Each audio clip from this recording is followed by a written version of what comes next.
ಹಿಂಗೆ ಭೀಮನಕೆರೆ ಅಂತ ಒಂದು ಗ್ರಾಮ ಇತ್ತು. ಒಬ್ಬರು ಗುರುಗಳಿದ್ರು, ಶಾಸ್ತ್ರ ಚೆನ್ನಾಗಿ ಹೇಳ್ತಿದ್ರು.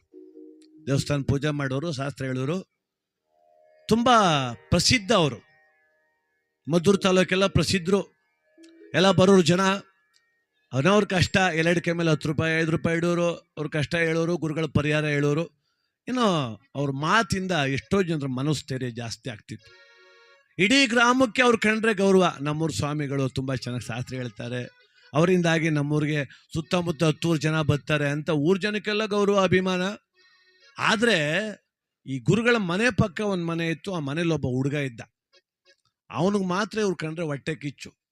ಈ ಸ್ವಾಮಿಗಳು ಕಂಡ್ರೆ ಇವ್ರು ಶಾಸ್ತ್ರ ಹೇಳ್ತಿದ್ರೆ ಬಂದು ಪಕ್ಕದಲ್ಲಿ ಕೂತ್ಕೊಂಡ್ಬಿಡುವ. ಸ್ವಾಮಿಗಳೇ, ಹೆಂಗೋ ಒಳ್ಳೆ ದುಡ್ಡು ಆಯ್ತು, ಅದು ಮಾಡ್ಕೊಳ್ಳಿ, ಮಳಿಲ್ಲ ಬೆಳಿಲ್ಲ, ನಿನಗೆ ಮಾತ್ರ ದುಡ್ಡು ಕನೆಯಾನು. ಅವರು ನೋಡು, ಸುಮ್ಮನೆ ಹೋಗ್ಬೇಕು ನೀನು, ಹಂಗೆಲ್ಲ ನನಗೆ ತರಲೆ ಪ್ರಶ್ನೆ ಕೇಳಬಾರ್ದು, ನೀವು ನಂಗೆ ಬೇಸರ ಮಾಡಬಾರ್ದು, ಎದ್ದೋಗಪ್ಪ ಅನ್ನೂರು. ಇವನು ಮಾತ್ರ ಸುಮ್ಮನೆ ಅಂತ ಇಡ್ತಿರ್ಲಿಲ್ಲ.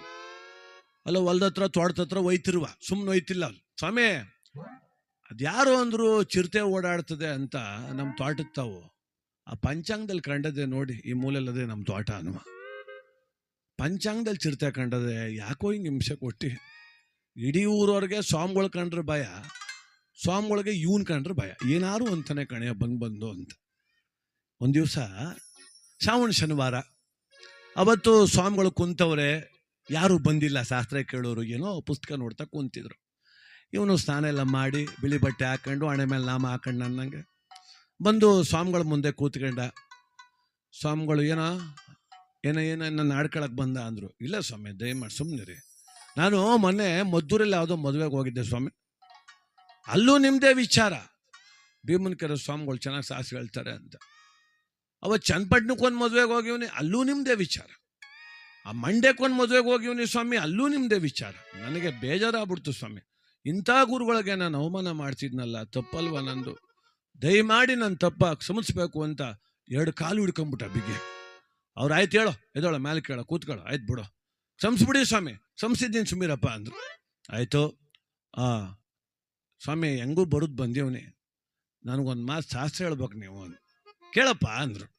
ಜೇಬಿನ ಜಲಡಕ್ಕೆ ತೆಗೆದ, ಮ್ಯಾಲೆ 100 ರೂಪಾಯಿ ನೋಟ್ ಇಟ್ಬಿಟ್ಟ. ಅವ್ರಿಗಿನ್ನೂ ಸಂತೋಷ ಆಗೋಯ್ತು.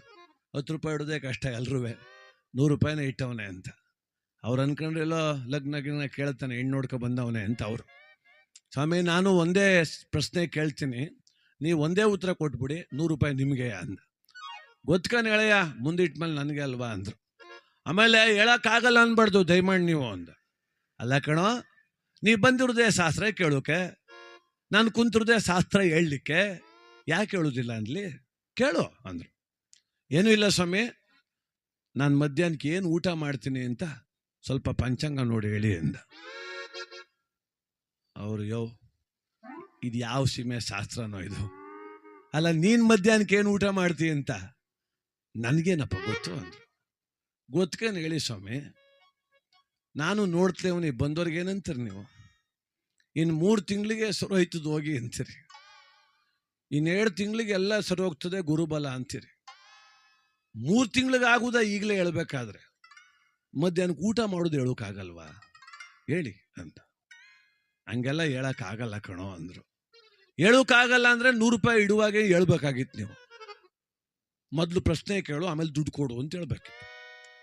ನಾನು ದುಡ್ಡು ಇಡುವಾಗ ಅಲ್ಕಿಸ್ಕೊಂಡು ಕುಂತಿದ್ದಲ್ಲಪ್ಪ, ಈಗ ಹೇಳು ಅಂತ. ಒಳ್ಳೆ ಕತೆ ಮಾಡ್ತಾನಲ್ಲ ಇವನು. ಆಯ್ತು ಬಿಡಪ್ಪ, ನಿಂತವ್ 100 ರೂಪಾಯಿ ಇಡ್ಸ್ಕೊಂಡಿದ್ದೆ ದೊಡ್ಡ ಅಪರಾಧ, ನಾನು ತಪ್ಪಾಯ್ತು, ಹೇಳೋಕ್ಕಾಗಲ್ಲ, ಈಗೇನು ಮಾಡ್ಬೇಕು ಹೇಳು ಅಂದರು.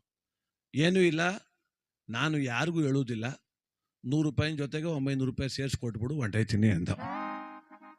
ಅವರು, ಇವನು ಶಾಸ್ತ್ರ ಕೇಳೋಕೆ ಬಂದಿಲ್ಲ, 1000 ರೂಪಾಯಿ ಹೊಡಿಗೆ ಬಂದವನೇ, ಏನೇ ನನ್ಗೆ ಆಚಾರ ಇವತ್ತು ಕೊಟ್ಬಿಡುವ ಅಂದರೆ 1000 ರೂಪಾಯಿ ಎಲ್ಲಿ ತರಲಿ ನಾನು, ಒಂದು ತಿಂಗಳೆಲ್ಲ ಶಾಸ್ತ್ರ ಹೇಳಿದ್ರು 1000 ರೂಪಾಯಿ ಸಿಗಲ್ಲ. ಅವರಂದ್ರು, ಈಗೇನು ನಿನಗೆ ಶಾಸ್ತ್ರ ಹೇಳಬೇಕು ಇಲ್ಲ ದುಡ್ಡು ಕೊಡಬೇಕು ಅಂತ, ನೀನು ಹೇಳ್ತೀನಿ ಬಿಡು ಅಂದರು. ಹೇಳಿ ಮತ್ತೆ ಅಂದ ಅವನು. ಅವರು ಯೋಚನೆ ಮಾಡಿದ್ರು, ಬುದ್ಧಿವಂತರು ಸ್ವಾಮಿಗಳು.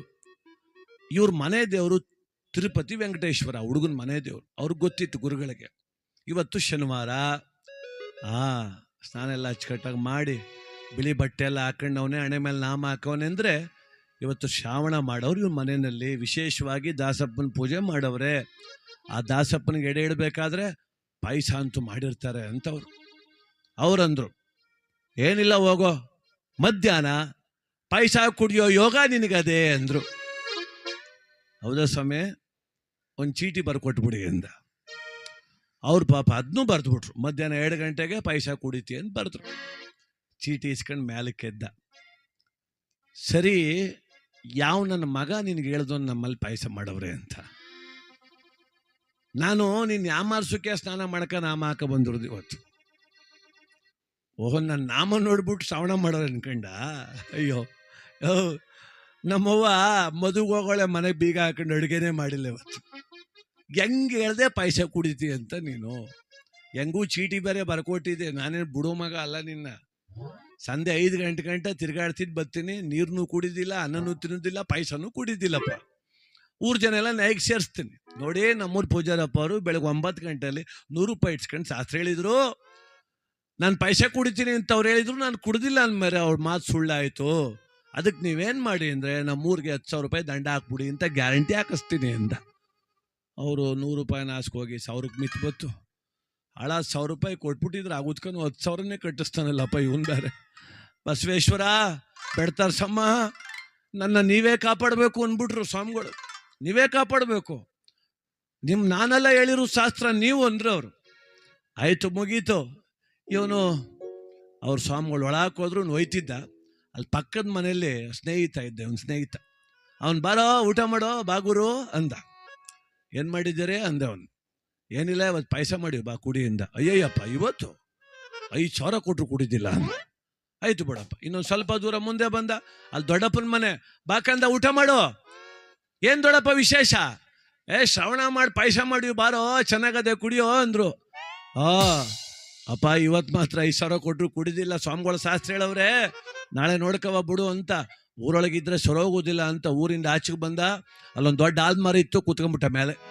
ಸಂಜೆ ಗಂಟೆ ಕೂತಿದ್ದೋಮ ಅಂತ. ಅರುಣಳ್ಳಿ ಬೀರಪ್ಪನ ಜಾತ್ರೆ ನಡೀತಿತ್ತು.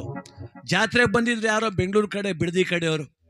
ಅವರು 12:30 ಸಮಯ ಗಾಡಿ ಕಟ್ಕೊಂಡು ಹೋಯ್ತವ್ರೆ ರೋಡಲ್ಲಿ. ಇವನು ಕುಂತಿದ್ನಲ್ಲ ಆ ಮರದ ನೆರಳು ತುಂಬ ಚೆನ್ನಾಗಿತ್ತು. ಗಾಡಿ ತಂದು ಆ ಮರದ ಕೆಳಗೆ ಬಿಟ್ರು ಅವರು, ಬಿಸಿಲು ಅಂತ. ಇವನು ನೋಡ್ದ, ಮ್ಯಾಲೆ ಕುಂತವ್ನು. ಇವ್ನು ಕುಂತಿರೋದು ಅವ್ರಿಗೆ ಗೊತ್ತಿಲ್ಲ, ಅವನಿಗೆ ಮಾತ್ರ ಅವ್ರು ಬಂದಿರೋದು ಗೊತ್ತು. ಯಾರಪ್ಪ ಇವರು ಇಲ್ಲಿಗೆ ತಂದ್ಬಿಟ್ಟು ಅವ್ರ ಗಾಡಿ ಎಲ್ಲ ಅಂದರು. ಒಬ್ಬ ಅಂದೆ, ಹಸು ಎಲ್ಲ ನಗರ್ತವೆ ಕಣಪ್ಪ, ನೀರು ಕುಡಿಸೋ ಎತ್ತುಗಳಿಗೆ, ಕಟಾಕಪ್ಪ ಹುಲ್ಲಾಕೋ. ಇನ್ನೊಬ್ಬ ಅಂದ, ಅಣ್ಣ ಸಮಯ ಅದೇ, ಅಡುಗೆ ಮಾಡ್ಬಿಡ್ಮ, ಊಟ ಮಾಡ್ಕೊಂಡೋಮ್ಮ ಅಂದ. ಇನ್ನೊಬ್ಬ ಅಂದ, ಸಮಯ ಅದೇ ಅಂತೀಯ ಕಣೋ, ಅಡುಗೆ ಮಾಡ್ತಾ ಕುಂತ್ಕೊಂಡ್ರೆ 4 ಗಂಟೆ ಆಯ್ತದೆ, ಊರಿಗೆ ಹೋಗೋದು ಯಾವಾಗ ಅಂದ. ಅದಕ್ಕೆ ಇನ್ನೊಬ್ಬ ಬುದ್ಧಿವಂತ ಅಂದ, ಏನು ಬೇಡ, ಒಂದು ಕೆಲಸ ಮಾಡಿ, ಬೆಲ್ಲ ಅದೆಲ್ಲ ಪಾಯಸ ಮಾಡಿಬಿಡಿ ಕುಡ್ಕೊಂಡು ಹೊಂಟೋಮ್ಮ ಅಂದ. ಈ ಮರದ ಮೇಲೆ ಕುಂತ್ರು ಮಲಗರು ಬಂದಂಗೆ ಆಗ್ಬಿಡ್ತು. ಇದ್ಯಾವ ಪಾಯಸವಪ್ಪ, ಹಿಂಗಡೆ ಬತ್ತದು ಹುಡಿಕೊಂಡು. ಇವರೆಲ್ಲೂ ಜಾಗಿಲ್ಲ ಅಂತ ಇಲ್ಲಿಗೆ ಬಂದವ್ರೆ ಅನ್ಕಂಡ.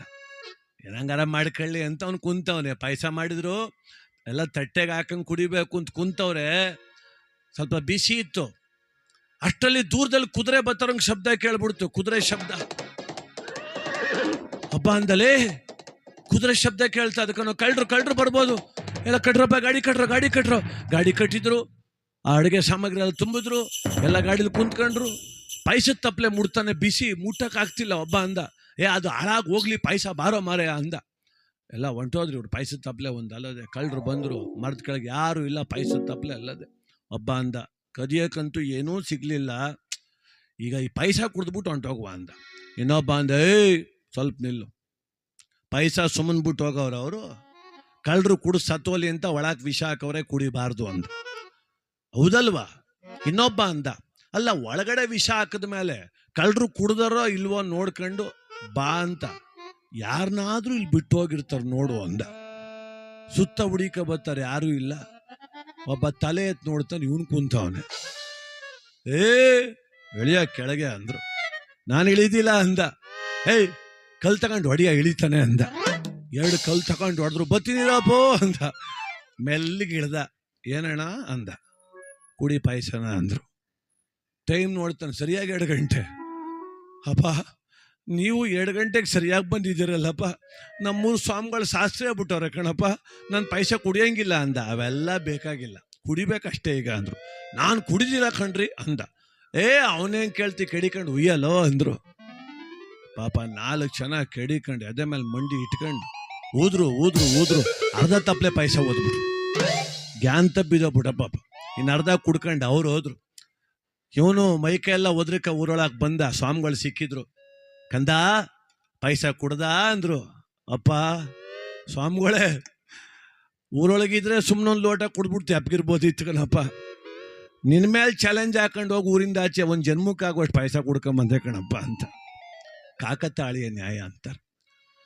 ಆ ಗುರುಗಳಂದ್ರು, ನಾನು ಹೇಳಲಿಲ್ಲ, ಬಸವೇಶ್ವರ ಹೇಳಿಸ್ತಾ, ಬೆಡದರ್ಸಮ್ಮ ಹೇಳಿಸಿದ್ಲು, ಮಲೆ ಮಾದೇಶ್ವರ ಹೇಳಿಸ್ತಾ, ನಾನು ಹೇಳಲಿಲ್ಲ ಕಣೋ, ಏನೋ ದೇವ್ರ ಮೇಲೆ ನಂಬಿಕೆ ಇಟ್ಕೊಂಡು ಹೇಳ್ಬಿಟ್ಟೆ ಅಂದ್ರು.